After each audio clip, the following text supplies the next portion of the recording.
আজ অনেক দিন পর হানের স্কুলে এসেছি আমি। এখনও আর কি পৌঁছায়নি, যাচ্ছি। কেননা বাড়ি থেকে এসে আর আমার স্কুলে আসা হয়নি। আর ওর পাপার যেহেতু ছুটি ছিল, সেহেতু ওর পাপাই নিয়ে যেত, দিয়ে যেত।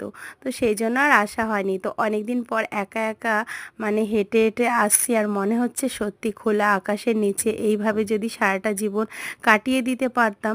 আর সত্যি কথা বলতে, ঘরের মধ্যে যতই আমরা ভালো থাকি না কেন, বাইরের জগতে না আসলে কিন্তু দমটা বন্ধ হয়ে যায়।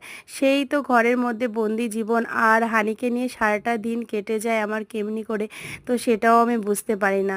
এইভাবেই তোমাদের ভালোবাসায় দিনগুলো কেটে যাচ্ছে। আর নতুন বছরে তোমরা সবাই ভালো আছো তো?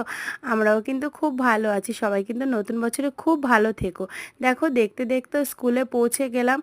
আর সত্যি কথা বলছি, দেখো হানি যেহেতু এক্সাম চলছে, আমি ঠিক করে ভিডিও বানাতে পারছি না। তোমরা যদি সাপোর্ট না করো, তাহলে কি করে ভিডিও বানানোর উৎসাহটা পাবো বলো তো বন্ধুরা? তোমরা একটু পাশে থেকো, তাহলে তো আরও অনেক নতুন নতুন তোমাদের ভিডিও আমি দেখাতে পারবো, তাই না বলো? এই যে আমার সোনা, দেখো ডিএভি পাবলিক স্কুলে পড়ে।